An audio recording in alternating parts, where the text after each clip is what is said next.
Cette athlète qui titube et s'écroule restera l'une des images fortes des Jeux Olympiques de Paris en 1924. Comme toutes les Olympiades, celle-ci va connaître sa part de tragédie. Lors du cross-country, la moitié des concurrents est contrainte d'abandonner, vaincue par la chaleur. Cette hécatombe signera la fin de la discipline aux JO. Mais ces Jeux ne se résument pas à ce raté. Tout a été fait pour que ce rendez-vous soit au contraire une formidable réussite, un événement mondial spectaculaire. Car il y a 100 ans, Paris accueillait déjà les JO. Pour ces Jeux qui vont révolutionner l'olympisme, les plus grands sportifs ont répondu présent. Le Finlandais Paavo Nurmi, coureur de fond hors norme, l'escrimeur français Roger Ducret et le nageur le plus rapide du monde, Johnny Weissmuller, futur Tarzan au cinéma.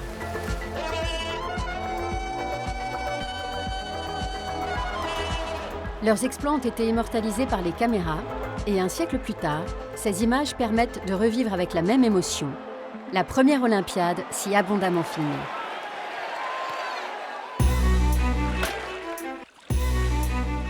Dans les années 20, le sport se démocratise et les champions deviennent les nouvelles idoles du public, comme le boxeur Georges Carpentier et la joueuse de tennis Suzanne Lenglen. Car les années 20, c'est aussi la décennie des femmes. Libres et audacieuses, elles deviennent aviatrices ou voltigeuses, mais elles doivent encore lutter pour se faire une place dans le domaine sportif. La France de 1924, c'est aussi un pays qui veut oublier les horreurs de la guerre et où la jeunesse aspire à s'amuser et à faire la fête. Un bouillonnement, symbole d'une décennie rebaptisée plus tard les années folles. À 100 ans d'intervalle, ces Jeux vont susciter les mêmes débats qu'en 2024. Financement, transport, équipement, prix des places, autant de sujets qui feront polémique. Mais ces Jeux ont aussi été l'occasion de toute une série d'innovations. Du premier village olympique à la retransmission en direct à la radio des épreuves. La France doit se montrer à la hauteur de l'événement, s'affirmer comme une grande nation sportive et faire de ces JO un vrai succès populaire et médiatique.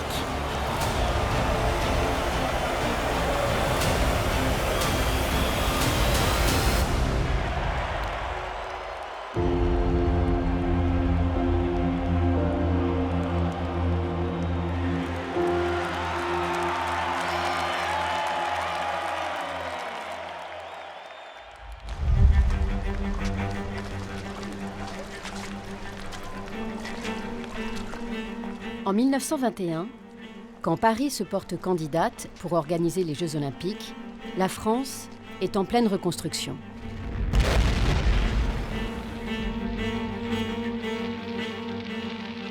C'est sur son sol qu'ont eu lieu les bombardements les plus violents lors de la Première Guerre mondiale, laissant la place à un paysage de désolation.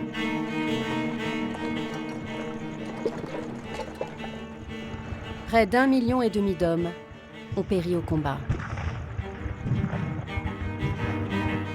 La guerre n'a d'ailleurs pas épargné les sportifs qui avaient été mobilisés. Certains joueurs de l'équipe de France de football ne sont pas revenus des tranchées.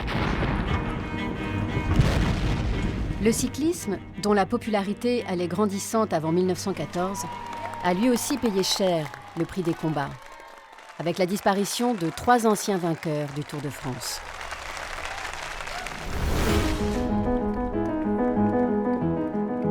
Mais c'est surtout la perte d'un grand coureur de fond que la France pleure. Jean Bouin, qui a laissé son nom à de nombreux stades. Médaille d'argent du 5000 mètres lors des JO de Stockholm en 1912, triple champion du monde de cross, il a été tué à seulement 25 ans.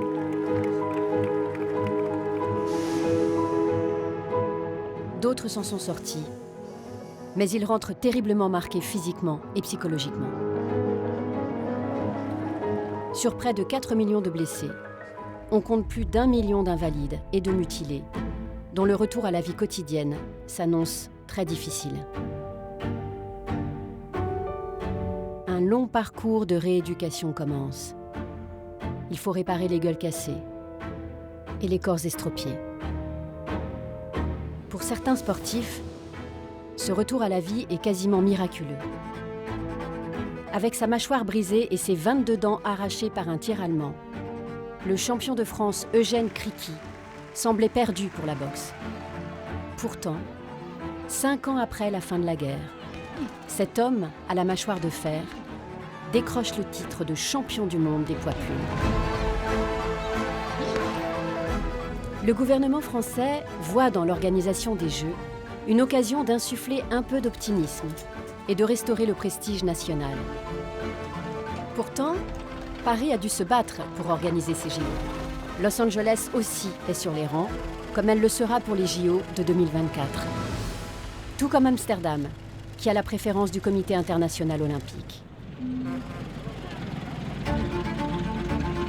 Un homme va tout mettre en œuvre pour que la capitale française soit choisie. Cet homme, c'est Pierre de Coubertin. Historien, spécialiste de pédagogie, il milite pour l'introduction du sport dans les écoles françaises. C'est lui qui, 30 ans plus tôt, a bataillé pour faire revivre les JO.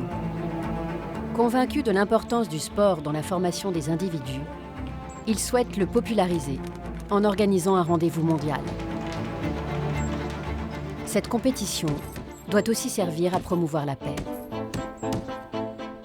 À la tête du Comité international olympique, Pierre de Coubertin sait qu'à presque 60 ans, il va bientôt devoir céder sa place. Mais auparavant, il forme un dernier vœu.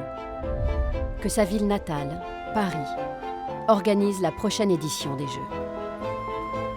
C'est aussi une façon de prendre sa revanche. Paris a déjà accueilli les Jeux en 1900, mais les épreuves ont été éclipsées par l'exposition universelle. D'ailleurs, à l'époque, ils ne s'appellent pas Jeux olympiques, mais Concours internationaux d'exercice physique et de sport. Un véritable camouflet pour Pierre de Coubertin. Alors, quand le CIO finit par accéder à sa demande, le père des Jeux modernes entend faire de Paris une capitale unique de l'olympisme.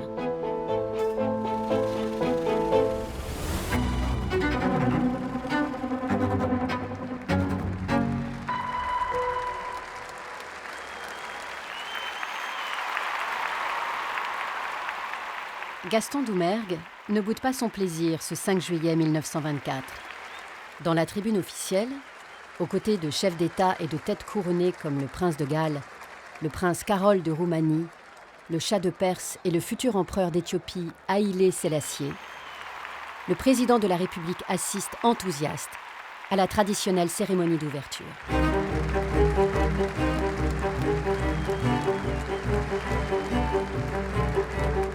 « 3088 sportifs, représentant 44 nations, défilent sur la piste.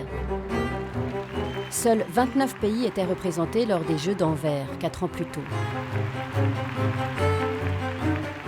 Pour la première fois, la Pologne, l'Équateur, l'Irlande ou encore l'Uruguay participent aux JO. L'Allemagne est absente, bannie depuis la Première Guerre mondiale. L'Union soviétique n'est pas présente non plus, considérant les Jeux comme un symbole de la dégénérescence bourgeoise de l'Occident. C'est la France qui présente le plus d'athlètes en compétition, devant les Américains et les Britanniques.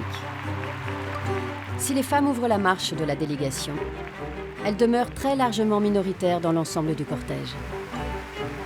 135 femmes au total, sur plus de 3000 athlètes, soit 4% des participants. Le porte-drapeau des Français, c'est Géo André, l'athlète complet, comme le surnomme la presse sportive de l'époque. Avec un geste inspiré du salut romain de l'Antiquité, il prête serment au nom de tous les participants.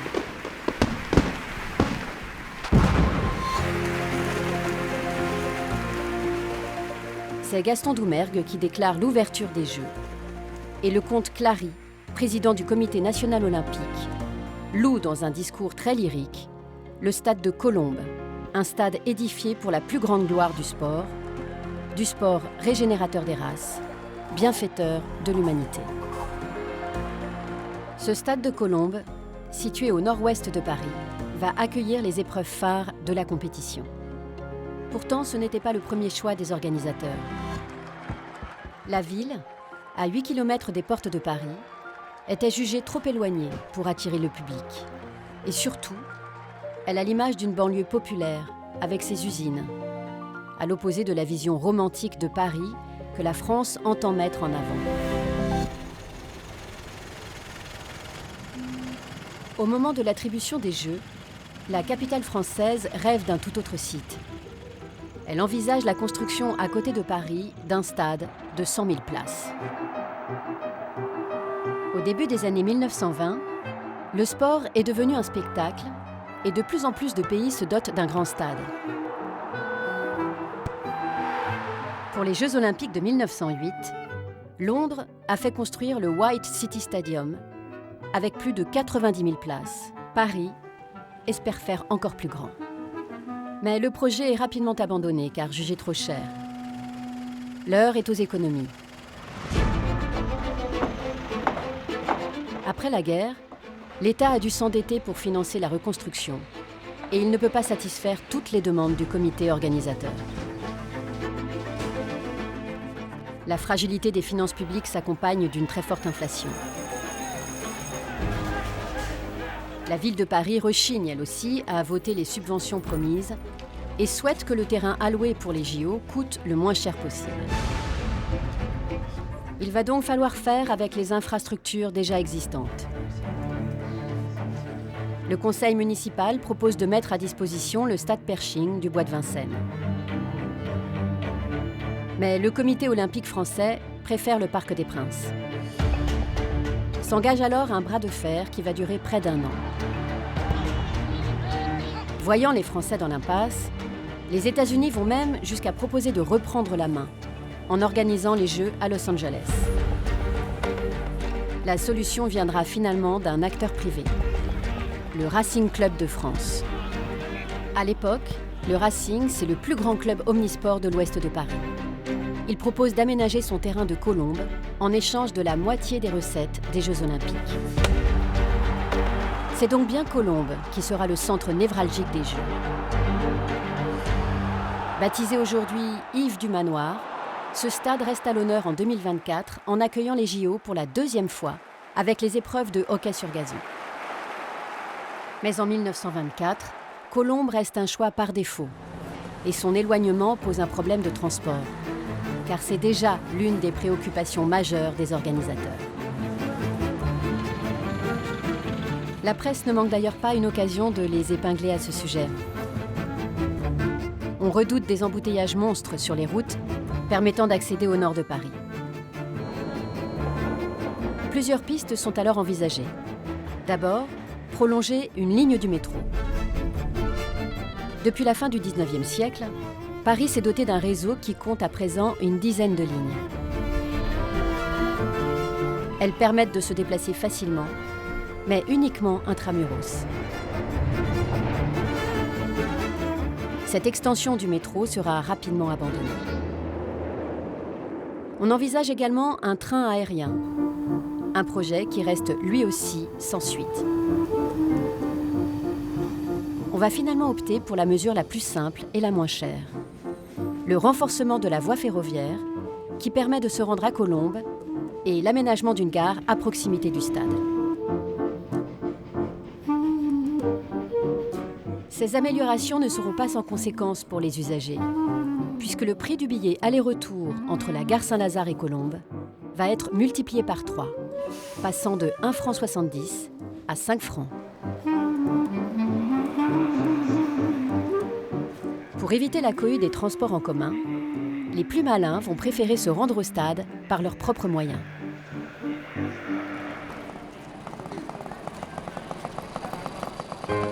La capitale voit fleurir de nouveaux engins, comme cet ancêtre du scooter.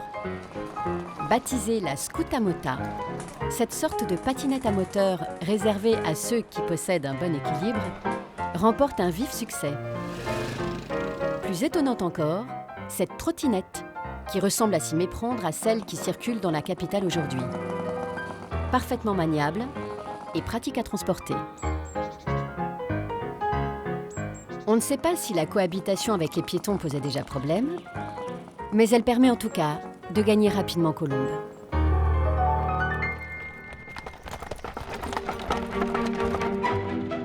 Avec les travaux du stade et la construction des terrains de tennis, commence également la mise en place d'une installation qui va révolutionner les Jeux. Le village olympique, le premier du genre. Une soixantaine de petites maisons en bois sont construites pour loger les athlètes du monde entier. Cette cité est dotée d'un bureau de poste, d'un salon de coiffure et même d'un restaurant. Mais cela ne suffit pas à faire taire les critiques sur le confort très sommaire des baraquements, boudés par certaines délégations. Les Britanniques décident d'embaucher leurs propres cuisiniers. Les Américains vont préférer le château de Rocancourt dans les Yvelines.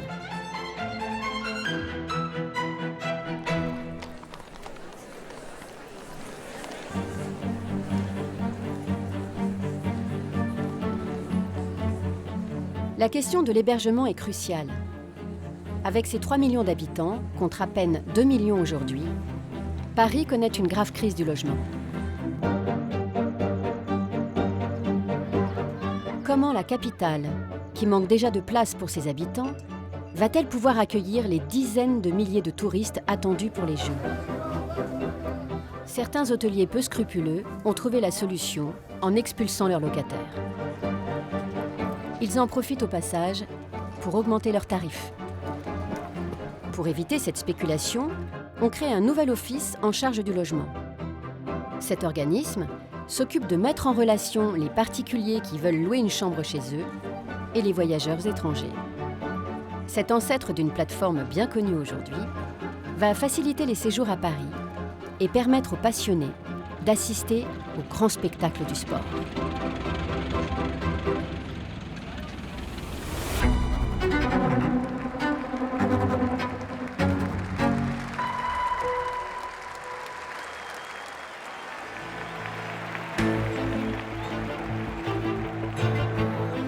En 1924, la discipline reine des JO, c'est déjà l'athlétisme, et en particulier le 100 mètres. Et en 1924, le pays qui domine ces épreuves, ce sont déjà les États-Unis. Pourtant, ce 7 juillet, jour de la finale, les Américains vont être mis en difficulté. Sur la ligne de départ, dans les starting blocks qui n'ont pas encore été brevetés, le Britannique Harold Abrahams prend place aux côtés des 2 favoris américains.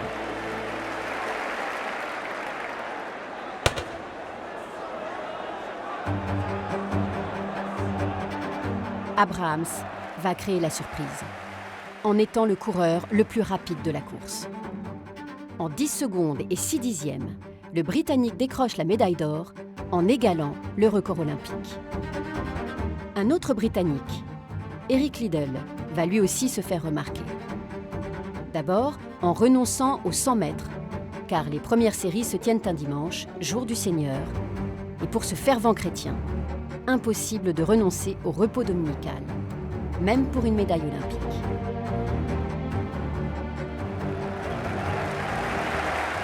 Liddell se rattrapera le 11 juillet, un vendredi, en s'imposant lui aussi face aux Américains dans le 400 mètres. Il racontera aux journalistes « J'ai couru les premiers 200 mètres aussi vite que j'ai pu, et pour les 200 mètres suivants, avec l'aide de Dieu, j'ai couru encore plus vite. » Les exploits d'Abrahams et Liddell seront au cœur de l'intrigue du célèbre film aux 4 Oscars, Les chariots de feu.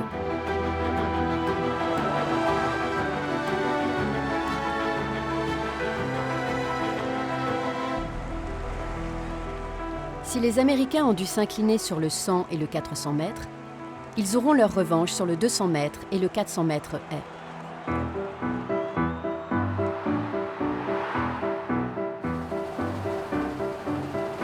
La presse relaie les exploits de ces athlètes et le pays tout entier s'enflamme. Car depuis une dizaine d'années, les Français se mettent au sport Et les Anglais et les Américains n'y sont pas pour rien.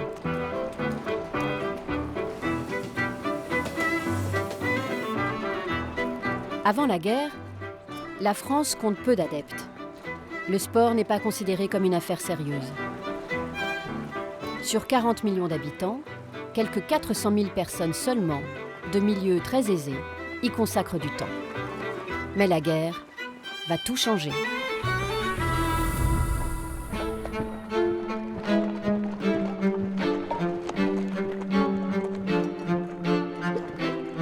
Pour s'occuper entre deux batailles, et pour oublier l'horreur des combats, les soldats se mettent à l'exercice physique.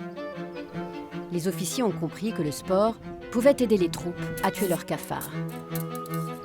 Ils demandent qu'on leur envoie des gants de boxe et des ballons. Pour les poilus, originaires le plus souvent de la campagne, c'est l'occasion de toucher pour la première fois un ballon de foot ou de rugby. Ils sont initiés par les soldats britanniques. En 1917, le phénomène prend encore de l'ampleur avec l'entrée en guerre des Américains qui vont importer la notion de compétition. Des rencontres sont organisées entre les équipes militaires. L'une d'elles va même faire l'événement le 8 avril 1917. Ce jour-là, un match de rugby oppose la France et la Nouvelle-Zélande. Pour la première fois, les spectateurs français assistent à une étrange danse guerrière, le haka.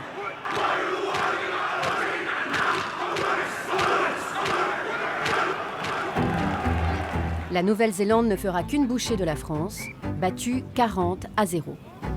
Mais cette défaite a peu d'importance face à l'immense foule venue assister à la rencontre.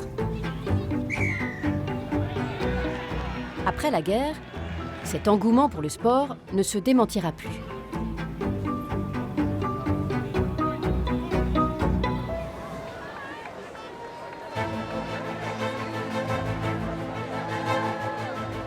Le 11 novembre 1918, une foule en liesse envahit les rues de la capitale. Elle célèbre la nouvelle qu'elle attendait depuis 4 ans. Les prisonniers retrouvent enfin la liberté. Désormais, il faut organiser le retour de plusieurs millions de soldats dans leur foyer, ce qui est loin d'être une mince affaire. Cette démobilisation va durer 2 ans. Pour faire patienter les anciens combattants, on organise une grande manifestation sportive. Au début de l'été 1919, des Jeux interalliés se tiennent dans le bois de Vincennes, au stade Pershing, dont la construction vient tout juste de s'achever. 1500 soldats de 18 nations s'affrontent, sans armes cette fois, pour décrocher une médaille. Une compétition qui résonne comme une répétition générale des Jeux que Paris organisera 5 ans plus tard.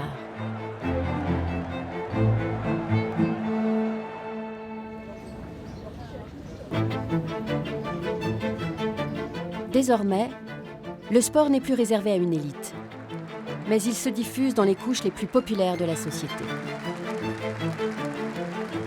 Devant des foules impressionnantes, on organise dans tout le pays des meetings d'athlétisme.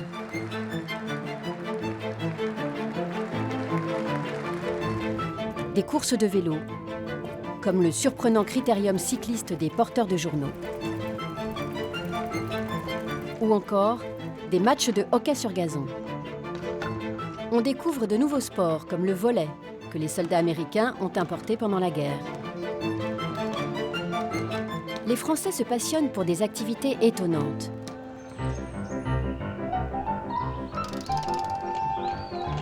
Des courses de patin-cycle ont lieu au Bois de Boulogne. Cet ancêtre du roller permet de contenter autant les adeptes du patin et du ski que de la bicyclette. La Seine constitue aussi un formidable terrain de jeu pour les Parisiens. Ces engins ne s'appellent pas encore des pédalos, mais des nautilettes et permettent de faire d'agréables balades sur l'eau. On se paie même le luxe de se baigner dans la Seine. Chaque année, La traversée de Paris à la nage réunit des dizaines de professionnels et d'amateurs pour le plus grand bonheur du public qui se presse le long des berges. Le sport se démocratise et il laisse émerger de nouveaux héros.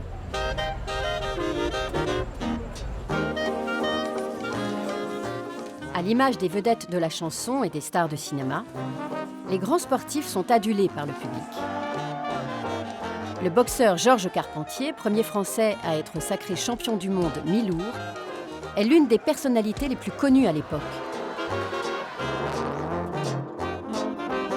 Il n'hésite pas d'ailleurs à faire le show devant la caméra qui le suit jusqu'aux États-Unis, où sa notoriété est immense. La presse s'intéresse à leurs exploits sportifs, mais aussi à leur vie privée. Quelques années plus tard, les journalistes vont s'inviter au mariage de Jules Ladoumègue, spécialiste de la course de fond, sacré 4 fois champion de France. Chez les femmes, la première grande vedette s'appelle Suzanne Langlain, un nom bien français qui se transforme en Langlaine quand la joueuse devient une championne internationale. Son parcours alimente les colonnes des journaux, autant pour son coup droit que pour ses jupes qu'elle est la première à raccourcir. Sa notoriété est telle qu'elle influence même la mode. Ses tenues, créées par le couturier Jean Patou, mais aussi son bandeau, sont repris et copiés par les femmes de la rue. Alors que Paris mise sur celle qu'on surnomme la divine, Suzanne Langlaine sera la grande absente des JO de 1924. Une jaunisse l'oblige à déclarer forfait dès le 2e tour des épreuves. Mais cette Olympiade va être l'occasion de découvrir une autre star.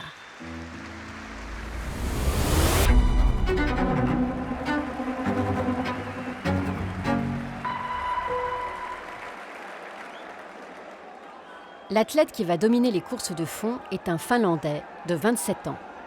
Il s'appelle Paavo Nurmi. Ses performances presque surhumaines vont susciter à la fois la stupéfaction et l'admiration. Ce 10 juillet, il est à peine 16 heures quand il prend le départ du 1500 mètres. Rapidement, Nurmi devance les autres coureurs et termine l'épreuve en tête. Pour lui, c'est presque une formalité. Alors que ses concurrents se remettent difficilement de l'effort accompli, l'infatigable Finlandais ne va pas s'arrêter là. Moins de 2 heures après cette première victoire, il se lance dans le 5000 mètres. Et là encore, il l'emporte. 2 médailles d'or en l'espace de quelques heures seulement. Du jamais vu. Pour la presse, c'est du pain béni. Mais Paavo Nurmi ne joue pas le jeu des journalistes. Présenté comme froid, distant et même manquant d'humanité, il évite les caméras et les photographes. Le journal Le Miroir des Sports le présente même comme le type parfait du misanthrope, fuyant ses coéquipiers et ne serrant jamais la main de ses rivaux après une course, comme c'est l'usage. Nurmi sera quand même célébré comme le premier athlète à décrocher 5 médailles d'or en une seule édition.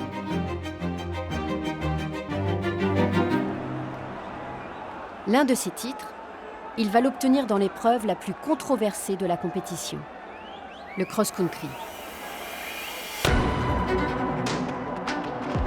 38 athlètes prennent le départ.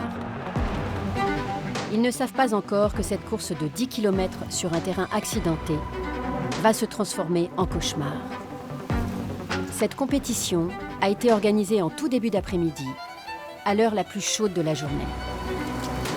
En plein soleil, le thermomètre frôle les 45 degrés et monte même, sur une partie du tracé, jusqu'à 60 degrés.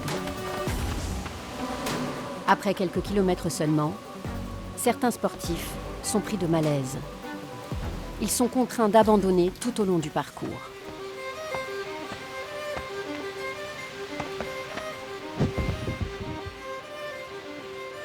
Deux d'entre eux doivent même être évacués vers l'hôpital le plus proche.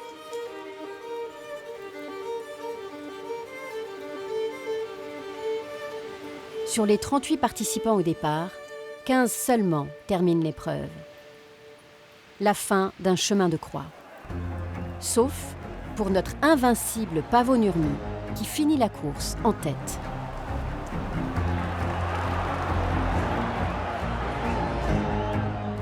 Les journalistes raconteront qu'il franchit la ligne d'arrivée, frais comme une rose. Il a même 1 minute 30 d'avance sur le deuxième, son compatriote Vileri Tola. Mais devant l'hécatombe, les organisateurs décident de retirer le cross-country du programme olympique. Ce ne sera pas le seul revers de la compétition.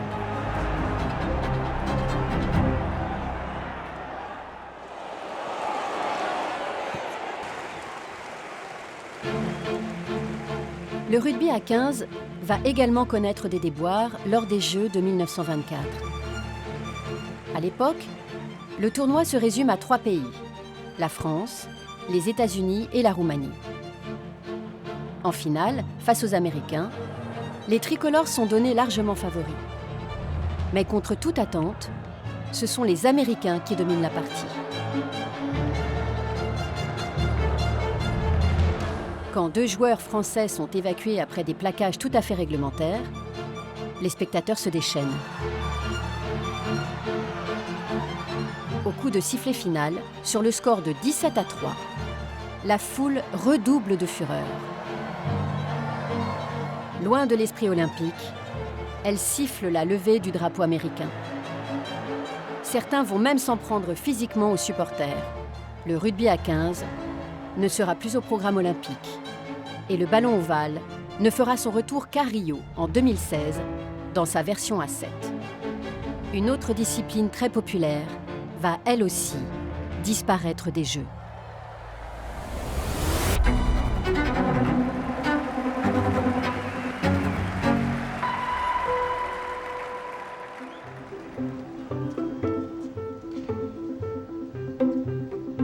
Sur les cours construits près du stade de Colombes, tout semble réuni pour que le spectacle soit au rendez-vous. Les joueurs français en compétition ne sont pas encore des stars, mais ils vont bientôt dominer le tennis mondial sous le nom des mousquetaires. Jean Borotra, René Lacoste, Jacques Brugnon et Henri Cochet. C'est sur ces 4 noms que reposent les espoirs de médailles. Il n'y aura finalement pas de titre olympique français, mais à eux 4, ils remportent tout de même 3 médailles.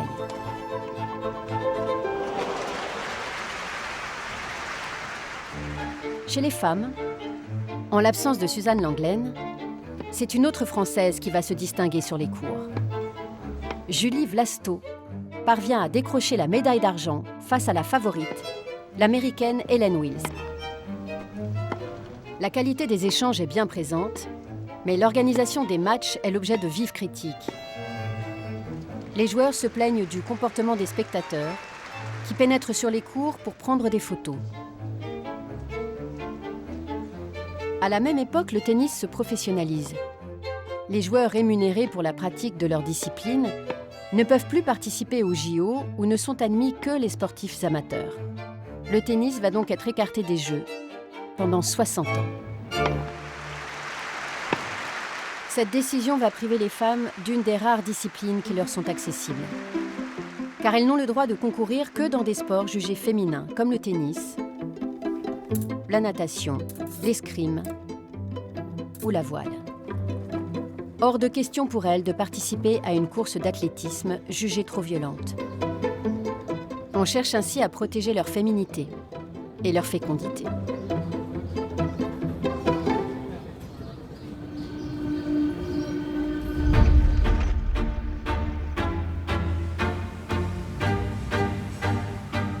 Pourtant, pendant la Première Guerre mondiale, les Françaises ont eu l'occasion de démontrer qu'elles n'étaient pas ces petites personnes fragiles auxquelles on aimerait les réduire.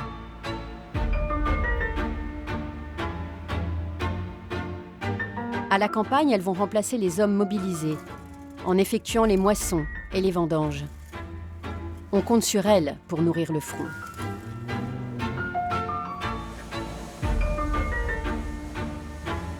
Dans les usines aussi, elles jouent un rôle de premier plan.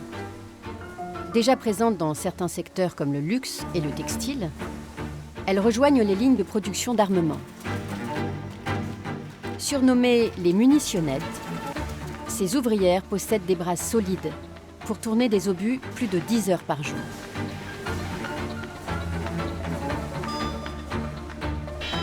Le reste des emplois traditionnellement réservés aux hommes est également occupé par des femmes. Conductrices de tramway ou de taxi, postières ou encore balayeuses.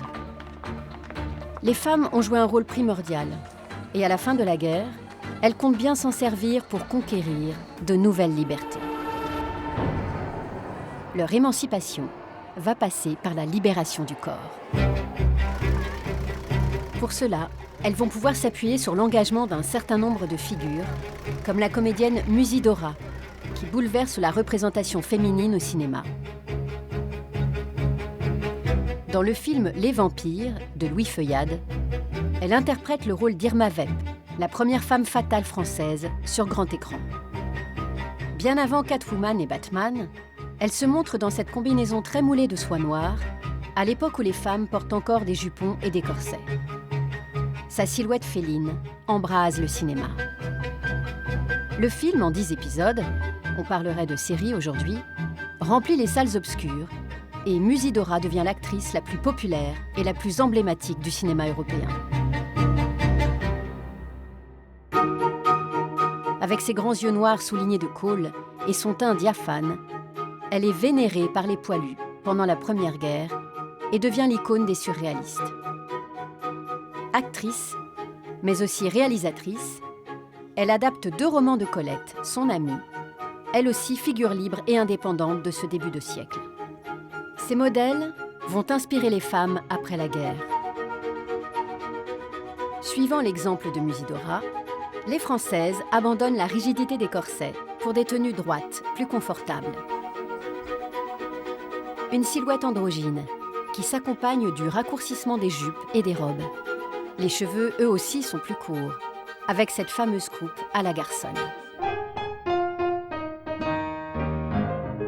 Une mode qui sera aussi une véritable aubaine pour tous les coiffeurs de France.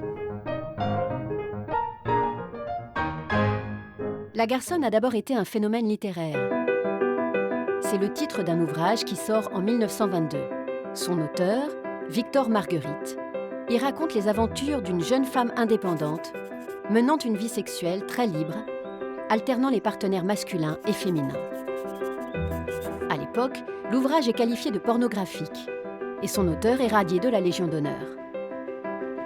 Le livre, que n'aurait sans doute pas boudé Musidora, sera un formidable succès de librairie.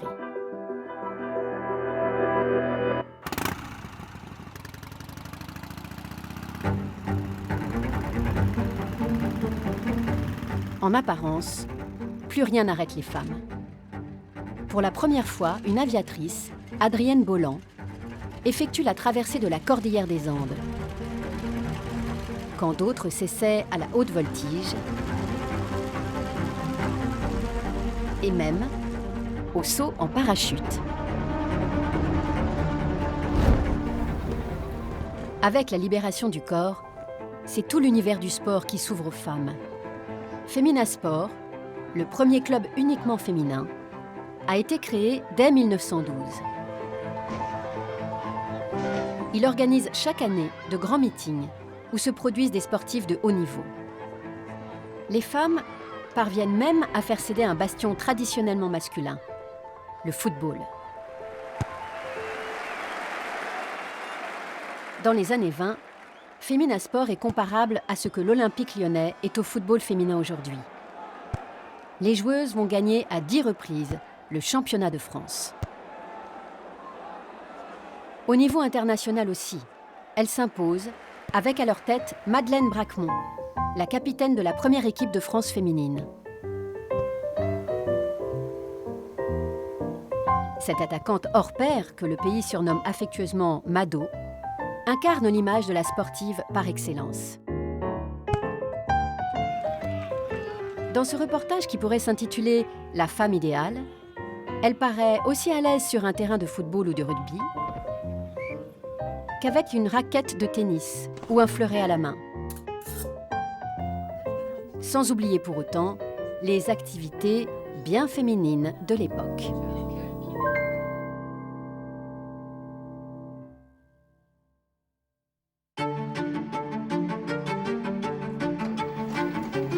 Pourtant, cette soif de liberté ne s'accompagne pas des grands changements de société réclamés par les femmes.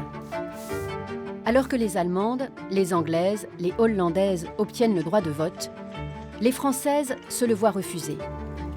Des lois extrêmement répressives sont votées, comme celle de 1920, interdisant l'information sur la contraception et l'avortement. Dans le domaine sportif aussi, le combat des femmes est loin d'être gagné. Malgré leurs performances, elles n'ont pas le droit de participer aux épreuves les plus emblématiques des Jeux Olympiques.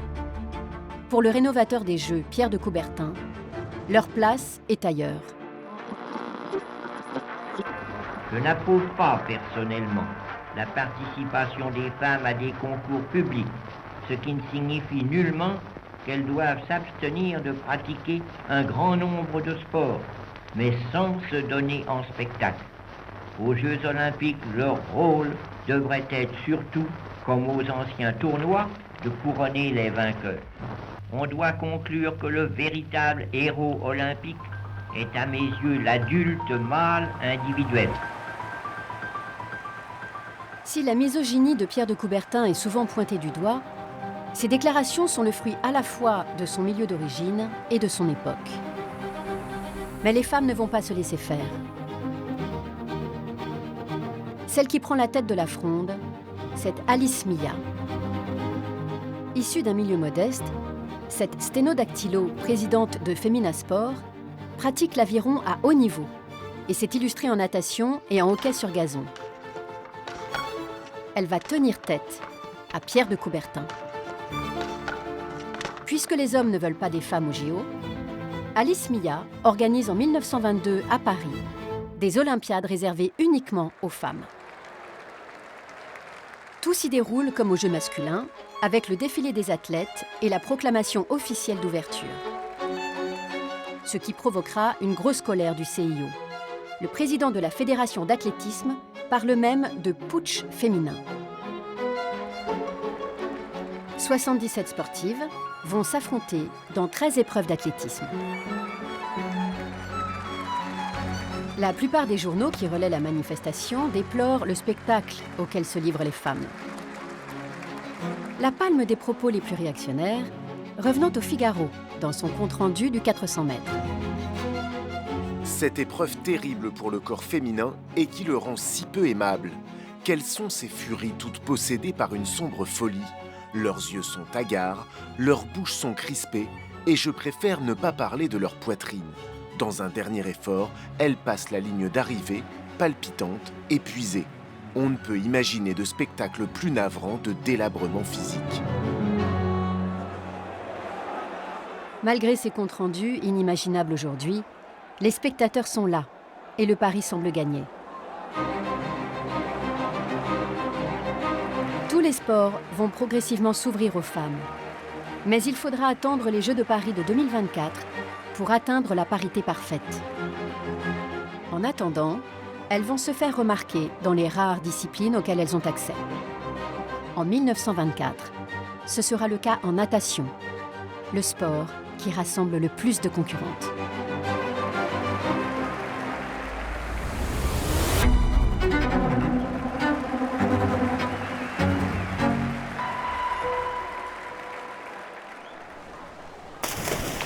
Les épreuves se déroulent dans un stade nautique flambant neuf, le stade des Tourelles. Ce bassin a été installé porte des Lilas, dans le nord-est de Paris. C'est l'un des équipements construits spécialement pour les JO. Mais comme pour le stade de Colombes, sa réalisation ne s'est pas faite sans polémique. Pendant des mois, les élus et les concepteurs du projet vont s'affronter sur le financement de cette piscine. Les travaux coûtent plus cher que prévu. En décembre 1923, 6 mois avant les Jeux, on se demande même si elle sera terminée à temps.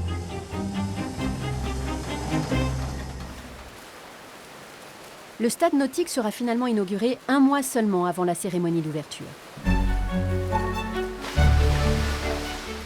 Cette piscine est alors considérée comme la plus moderne d'Europe. Pour la première fois, un bassin est équipé de cordes pour délimiter les lignes d'eau. La nageuse qui va dominer le tournoi est une jeune Américaine de 18 ans. Gertrude Ederle remporte à elle seule 3 médailles, une en or et 2 en bronze. Mais c'est un autre défi qui intéresse celle que l'on surnomme Trudy, la traversée de la Manche à la nage. Alors que personne à l'époque n'imagine une femme affronter une telle difficulté, Gertrude se jette à l'eau le 6 août 1926. Pour la protéger du froid et des piqûres de méduses, on l'a enduite de sein doux et d'huile d'olive. La Manche affiche un timide 16 degrés. À bord du bateau qui l'accompagne, des journalistes et des photographes ont pris place. Après 14 heures et 39 minutes de combat, elle remet le pied sur la terre ferme, en Angleterre. Non seulement elle est la première femme à accomplir cet exploit, mais elle bat le record de la traversée, détenu par un homme, de près d'1 heure. Encensée pour son courage et son audace, elle fait un retour triomphal à New York, où 2 millions de personnes l'attendent. Au JO de 1924, une future immense star du grand écran va également s'illustrer. L'Américain Johnny Weissmuller, premier homme capable de nager le 100 mètres en moins d'1 minute, va décrocher 4 médailles.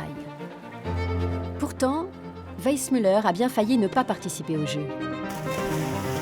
Né en 1904 dans ce qui est encore l'Autriche-Hongrie, il devient apatride après la chute de l'Empire, ce qui l'empêche de participer aux JO. Pour venir à Paris, il va donc tricher sur son identité et se faire passer pour son frère Peter, américain de naissance. Weissmuller devient une véritable attraction. Les spectateurs se pressent pour applaudir ses performances. Considéré comme le plus grand nageur de ce début du XXe siècle, il établit 28 records du monde tout au long de sa carrière. 8 ans après les Jeux, c'est dans les salles de cinéma que le public viendra l'admirer. Il sera l'interprète de Tarzan et de son célèbre cri dans pas moins de 12 films.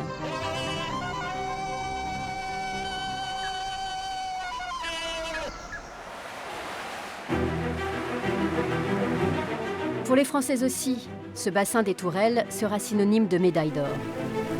Les tricolores y obtiennent leur premier titre olympique dans un sport collectif, le water-polo.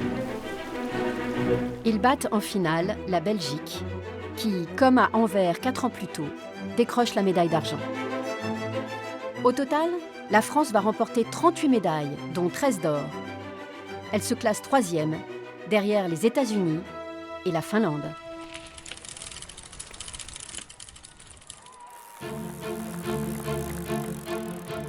C'est en cyclisme que les Français vont survoler la compétition avec 4 médailles d'or. Celui qui va tout rafler s'appelle Armand Blanchonnet. Surnommé le Phénomène, il remporte la course sur route en individuel comme en équipe, juste devant la Belgique, qui décroche l'argent.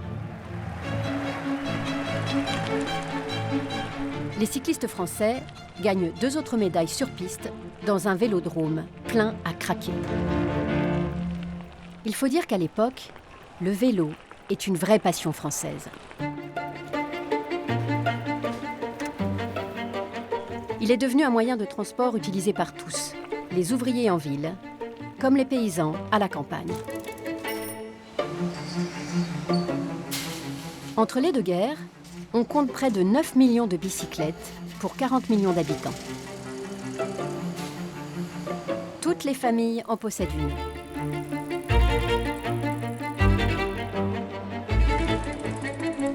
Le vélo est populaire et il a sa course, le Tour de France. Le grand rendez-vous a été créé en 1903 par le journal L'Auto, qui cherche à doper ses ventes pendant l'été. Première traversée des cols des Pyrénées en 1910, première ascension du col du Galibier l'année suivante, introduction du maillot jaune en 1919, la légende du Tour s'écrit édition après édition.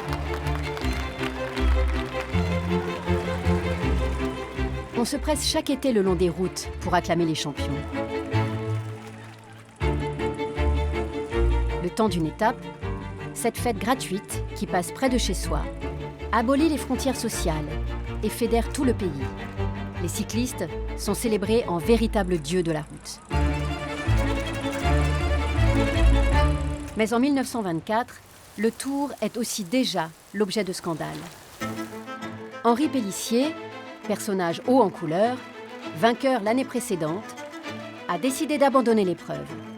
Il dénonce le chemin de croix que vivent les cyclistes et le dopage auquel ils sont obligés de se soumettre. Dans un article signé du grand reporter Albert Londres, qui couvre pour la première fois la compétition, Pélissier évoque la cocaïne, le chloroforme et les pilules qui les aident à atténuer les souffrances. Ces déclarations n'empêcheront pas le sacre d'Ottavio Bottecchia, premier Italien vainqueur du Tour de France. Aux Jeux de 1924, les Français ne vont pas seulement briller en cyclisme. Des champions vont se démarquer dans 2 autres disciplines. Charles Rigoulot, c'est l'homme le plus fort du monde. Avec son seul bras droit, il soulève plus de 87 kilos et décroche la médaille d'or. À une époque où l'on exalte le corps viril, celui qui exerce comme boucher à la ville incarne la perfection masculine. Beau, fort, sympathique et désirable, modèle idéal des photographes d'agences de presse. L'exploit de Charles Rigoulot a lieu au cœur de Paris, dans l'un des lieux les plus emblématiques de ces Olympiades, le Vélodrome d'hiver. Ce Veldiv, endroit tristement célèbre aujourd'hui, abrite également certaines épreuves d'escrime dominées par les Belges et par les Français. La Belgique décroche 4 titres, dont une médaille d'or attribuée à Charles Delporte. Côté français, Roger Ducret remporte à lui seul 5 des 38 médailles tricolores. Mais Ducret ne va pas se contenter de participer aux épreuves. Il va aussi les commenter. Chaque jour, il écrit son article pour les 3 quotidiens auxquels il collabore. L'Écho des Sports, l'Intransigeant et la Petite Gironde. Les lecteurs peuvent apprécier ses chroniques qui ne sont pas dépourvues de parti pris, comme dans l'édition du 27 juin, où il ne souhaite rien d'autre qu'une victoire française.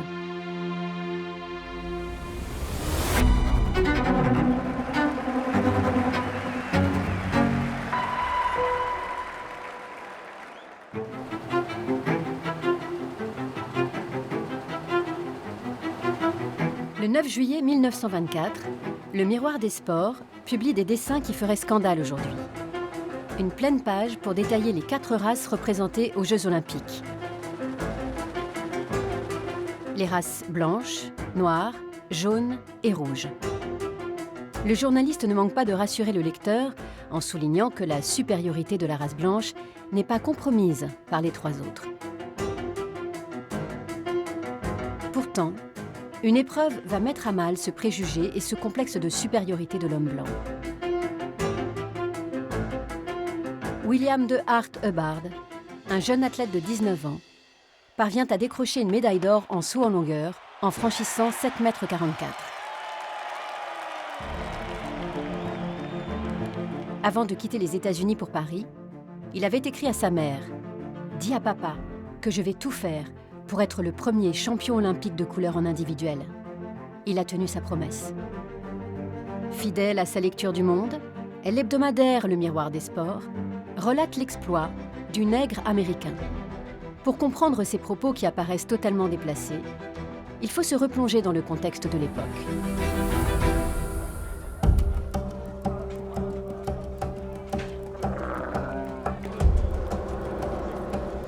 La France est alors la 2e puissance coloniale après la Grande-Bretagne.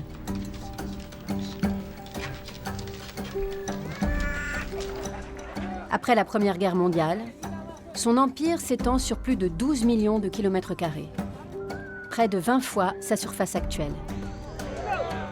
La France est présente sur tous les continents. Cette position de puissance coloniale alimente la conviction que la race blanche est la race supérieure. À plusieurs milliers de kilomètres de là, les Parisiens n'ont eu l'occasion de croiser des personnes de couleur qu'à de très rares occasions. Notamment dans les zoos humains, où les Noirs sont exhibés comme des bêtes de foire. La seule figure reconnue, c'est le clown Chocolat, de son vrai nom Raphaël Padilla, popularisé au cinéma par Omar Sy. À la fin du XIXe siècle, avec son complice Foutit, ce fils d'esclave cubain fait rire tous les enfants en endossant le rôle de souffre-douleur. Bien avant Joséphine Baker, il est le premier artiste noir très populaire en France.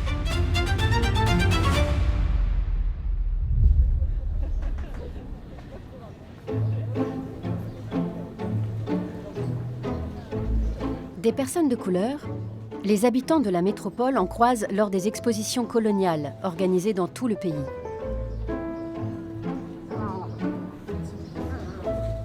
À Paris, Marseille ou Strasbourg, on reconstitue des villages indigènes et des édifices s'inspirant des territoires colonisés. Plusieurs millions de visiteurs prennent part à ces grandes foires exotiques. Pendant la guerre aussi, ces deux populations ont eu l'occasion de se côtoyer. Des habitants des colonies ont été enrôlés dans l'armée, quand d'autres sont venus prêter main forte à l'économie. Pour remplacer les hommes partis au combat, 250 000 travailleurs coloniaux et chinois ont été employés dans les usines d'armement, dans les transports ou dans les mines.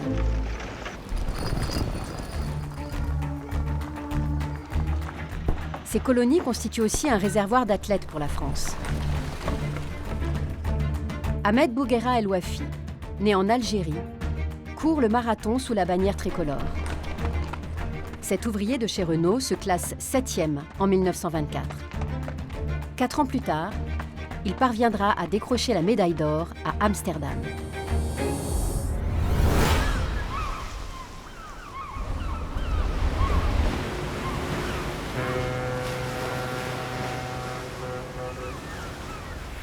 Après la guerre, la France continue de faire appel à des travailleurs hors de ses frontières.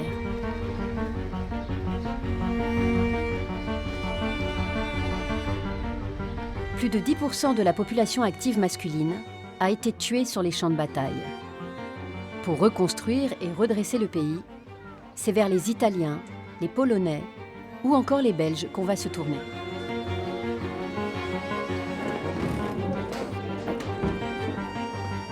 En 1924, on crée même la Société Générale d'Immigration.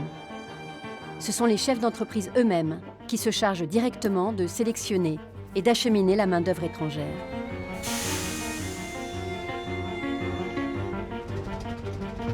En 10 ans, le nombre d'immigrés va doubler pour atteindre 7% de la population.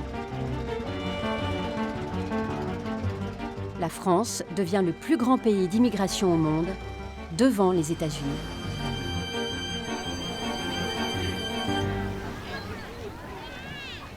L'arrivée de ces nouveaux venus s'accompagne de tensions.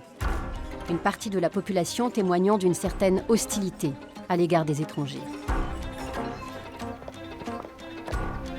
Quelques journaux fustigent les métissages imprudents ou stigmatisent le Belge, voleur de travail. Si l'on ne parle pas encore de grands remplacements, on n'hésite pas à souligner la dilution de l'identité française et la crainte de devenir minoritaire dans son pays. Ces étrangers seront les premiers licenciés quand la France sera frappée par la crise et le chômage au début des années 30. On n'hésitera pas alors à les renvoyer chez eux.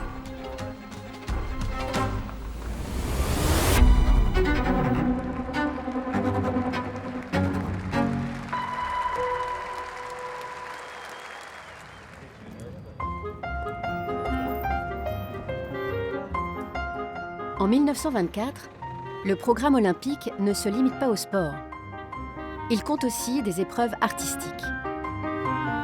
À l'époque, Paris, capitale culturelle, entend rester fidèle à sa réputation en décernant des médailles dans 5 disciplines. Les noms des lauréats ne sont pas passés à la postérité, mais les membres du jury sont, eux, très prestigieux.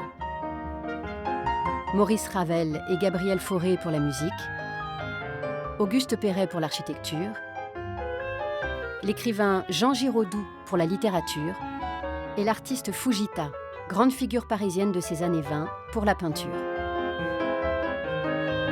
Les œuvres sont exposées au Grand Palais, mais toutes les médailles ne seront pas décernées.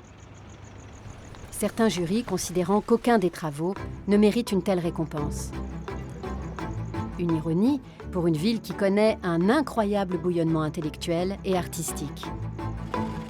La capitale française est l'une des plus fréquentées en Europe. Les touristes viennent admirer tous ces monuments, en particulier le palais du Trocadéro, construit pour l'exposition universelle de 1878 et aujourd'hui disparu. Mais ils viennent surtout pour la Tour Eiffel, qui en 1924 fête ses 35 ans. Pour cet anniversaire, elle se refait d'ailleurs une beauté. Une vingtaine d'ouvriers vont la rajeunir en la repeignant. Après l'avoir beaucoup critiquée, les Parisiens se sont habitués à sa silhouette. Elle est même devenue le symbole de la France. Mais les touristes ne sont pas les seuls à venir l'admirer. Les peintres comme Modigliani et Picasso, les sculpteurs, les écrivains comme Hemingway sont tombés sous le charme de Paris. Ils se donnent rendez-vous à Montparnasse, un quartier en pleine effervescence.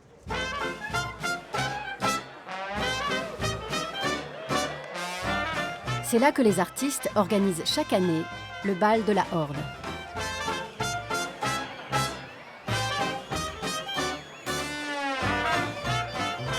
Sur des rythmes endiablés, le public peut y croiser les acteurs et les actrices du music-hall.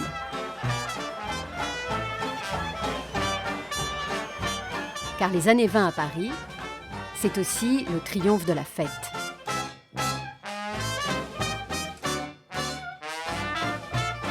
Les jeunes veulent s'amuser pour oublier les horreurs de la guerre, avec un slogan « Plus jamais ça ». C'est cette période d'euphorie et d'insouciance qu'on appellera des décennies plus tard les années folles. Cette libération est incarnée par une Parisienne en particulier. Jeanne Bourgeois, plus connue sous le nom de Mistinguett. Actrice et chanteuse, la femme aux divines gambettes devient la vedette du Casino de Paris et du Moulin Rouge grâce à sa gouaille.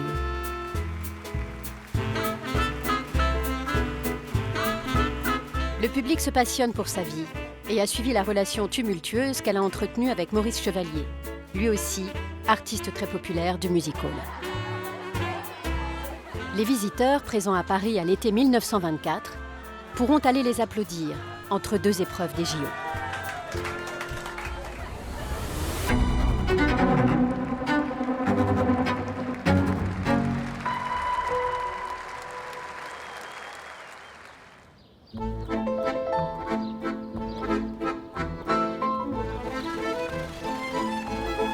L'été 1924, la canicule s'abat sur toute la France.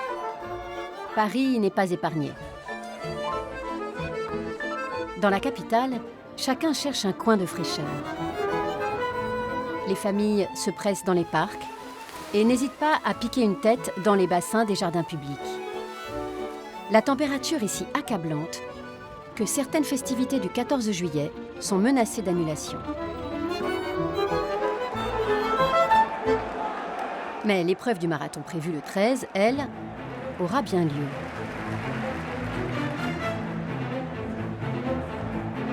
Les organisateurs ont tiré les leçons de l'épreuve du cross-country. Pour éviter le même désastre, le départ est donné en fin d'après-midi. Les 58 coureurs doivent faire l'aller-retour entre Colombes et Pontoise. Tout au long du parcours, les points de ravitaillement sont pris d'assaut. Et pour tenter de se désaltérer, les sportifs ne boivent pas que de l'eau. Les journalistes suivent dans des véhicules et ne ratent rien de la course. Ils assistent à la victoire d'Albin Stenros, qui, après le triomphe de Paavo Nurmi, confirme la suprématie des Finlandais sur les courses de fond. Les Jeux olympiques de 1924 seront les premiers à bénéficier d'une très importante couverture médiatique. Près de 700 journalistes du monde entier vont relater la compétition. Les spectateurs du stade de Colombes ont pu suivre l'épreuve, mais sans bouger des gradins, grâce à une innovation technologique. La télégraphie sans fil, la TSF. C'est l'une des révolutions de ces Jeux olympiques. Pour la première fois, les épreuves sont diffusées en direct à la radio. Les Français peuvent entendre la voix d'Edmond de Horter. Il est le premier commentateur sportif de l'histoire, mais à l'époque, on l'appelle le parleur inconnu. Edmond de Horter n'en est pas à son coup d'essai. Il a déjà commenté plusieurs matchs de boxe. Nos deux hommes sont maintenant au sol, debout, leurs mains gantées de mitaines appuyées sur les cordes, attendant le coup de gong. Flanner est un peu pâle, il est culotté de bleu, les cheveux luisants bien collés. Et Gennaro, au contraire, sa crinière en broussaille, sa culotte est grenade. Premier round. Les organisateurs des JO et ses collègues de la presse écrite ne voient pas d'un très bon œil la concurrence de ce journaliste d'un nouveau genre et dans un premier temps, ils lui interdisent l'accès au stade.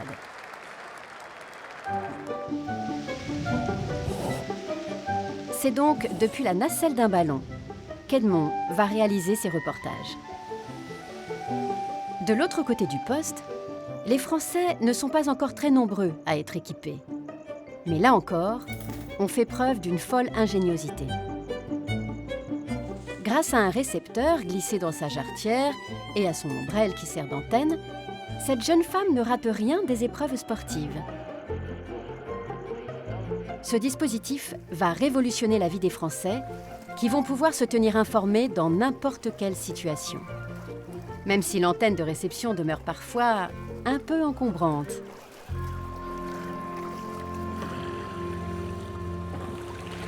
L'autre révolution médiatique, c'est la création d'un pôle images. Une équipe filme les épreuves et revend les images aux différentes sociétés de presse. Ce système, mis en place par le pays qui accueille les Jeux, se perpétue encore aujourd'hui pour chaque édition des JO. 1924 sera l'occasion d'une autre nouveauté de taille, mais cette fois à plusieurs centaines de kilomètres de Paris.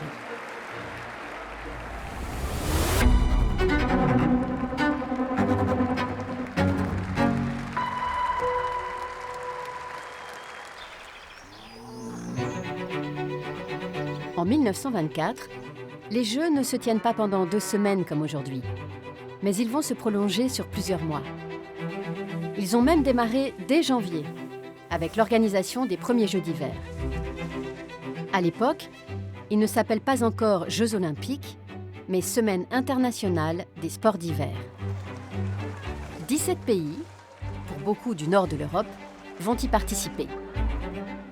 Ils ont lieu à Chamonix, au pied du Mont Blanc, en janvier et février 1924.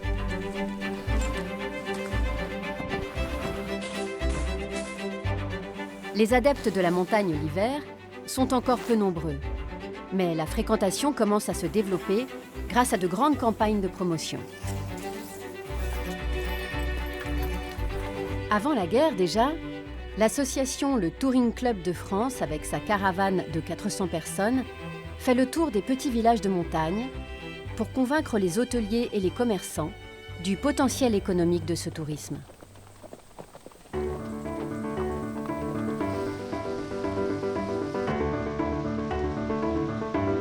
Les Alpes et les Pyrénées vont peu à peu se doter de stations équipées et dédiées à de nouveaux sports. Un plus large public peut découvrir la beauté spectaculaire des montagnes enneigées. En 1924, Chamonix est le centre de sport d'hiver qui offre la plus grande capacité d'accueil. 8 établissements hôteliers qui bénéficient de tout le confort moderne. Chauffage central, eau courante et salle de bain. grande station internationale, Chamonix rivalise alors avec ses concurrentes suisses, Davos et Saint-Moritz. Mais les Jeux de 1924 vont encore doper sa fréquentation. Il n'y a pas encore d'épreuve de ski alpin. La star des Jeux, c'est la glace, le patinage artistique, seule discipline ouverte aux femmes, et surtout, la course de vitesse, dominée par les Finlandais. Pour accueillir la compétition, la station s'est dotée d'un immense parc olympique de 36 000 m², l'équivalent de 5 terrains de football. À l'époque, elle possède la plus grande patinoire artificielle du monde. C'est sur ce terrain que les Canadiens vont remporter le tournoi de hockey en réalisant un véritable exploit. Au cours des différentes rencontres, ils vont réussir à marquer 122 buts au total, en n'en concédant que 3.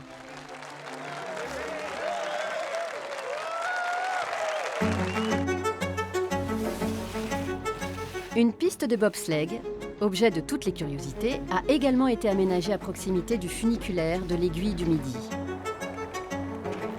Tous les moyens sont bons pour tenter d'apercevoir les épreuves, et en particulier le clou du spectacle, le concours du saut à ski. Il se déroule le dernier jour des Jeux sur le vertigineux tremplin installé près du glacier des Bossons. Personne ne veut rater ça. Les enfants ont séché l'école et des trains spéciaux ont été affrétés pour encourager les champions et surtout admirer la technique des Norvégiens. À juste titre, puisque la Norvège remporte les 3 premières places. Mais en réalité, à cause d'une faute dans le calcul des points, la médaille de bronze a été attribuée au Norvégien Haug, alors qu'elle revenait à l'Américain Haugen. Cette erreur ne sera découverte que bien des années plus tard. Haugen se verra décerner son titre en 1974, 50 ans après les Jeux, à l'âge de 83 ans.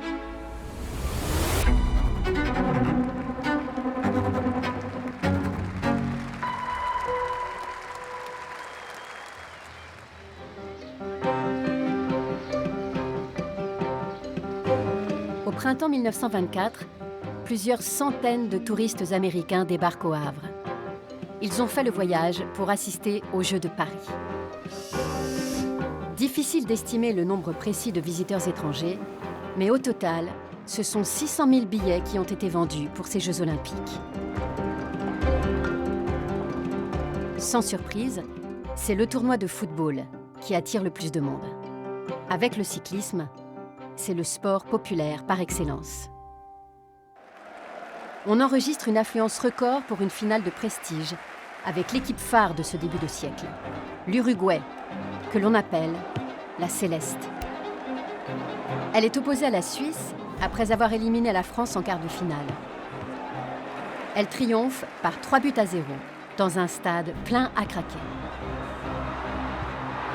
Sur l'ensemble des matchs de la compétition, on a enregistré 200 000 spectateurs pour une recette de près d'1 800 000 francs. Ce jour de finale, il ne reste plus une seule place de libre dans les tribunes. Le stade de Colombes est même trop petit pour accueillir tous les supporters. Selon la presse, 10 000 personnes n'ont pas pu entrer et ont dû attendre à l'extérieur du stade le résultat final du match.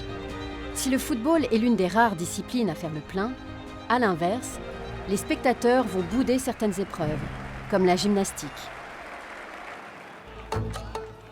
Durant les 4 jours de compétition, les spectateurs non payants, officiels et journalistes, sont plus nombreux que les spectateurs payants. L'éloignement de Colombes est pointé du doigt pour expliquer cette fréquentation en berne. Mais les journalistes vont aussi déplorer le prix excessif des places. Les billets les moins chers se vendent à 2 francs, l'équivalent d'environ 220 €. Les plus chers peuvent monter jusqu'à 50 francs, soit plus de 5 000 € aujourd'hui. À l'heure des comptes, à la fin du mois de juillet, la vente de billets aura permis de collecter 5,5 millions de francs de recettes. Cette 8e Olympiade aura aussi profité à bien des commerçants. Tout autour du stade, des bars et des baraques foraines ont vendu des produits estampillés JO et même un casse-croûte olympique. Tout le monde veut sa part des Jeux. De nombreuses lettres ont été adressées au maire de Colombes pour demander l'autorisation de vendre des confiseries, des oranges ou encore de faux bijoux.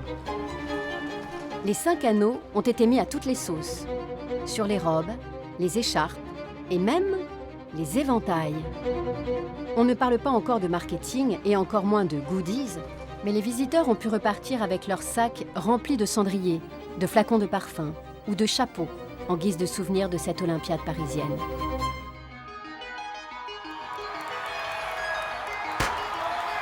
Si cette édition des Jeux a suscité un certain nombre de critiques qui nous sont bien familières aujourd'hui, elle va s'achever sur un bilan plutôt positif. Toutes les médailles sont remises aux délégations le jour de la cérémonie de clôture, le 27 juillet. L'occasion pour le public de célébrer une dernière fois les Harold Abrahams, Eric Liddell, Paavo Nurmi, William de Hartebard, Roger Ducret, Johnny Weissmuller, Julie Vlasto, Gertrude Ederle, tant admirée. Et de prolonger encore quelques instants la magie d'une Olympiade réussie. Et parce que la France est d'abord un pays de convivialité, après ces JO, on ne comptera plus les bistrots où l'on pourra refaire le monde, rebaptisés Café Olympique ou Bar des Sports. Un siècle plus tard, l'empreinte des Jeux Olympiques demeure encore présente à Paris. Une capitale française, toujours prête à s'enthousiasmer et à vibrer pour de nouveaux exploits.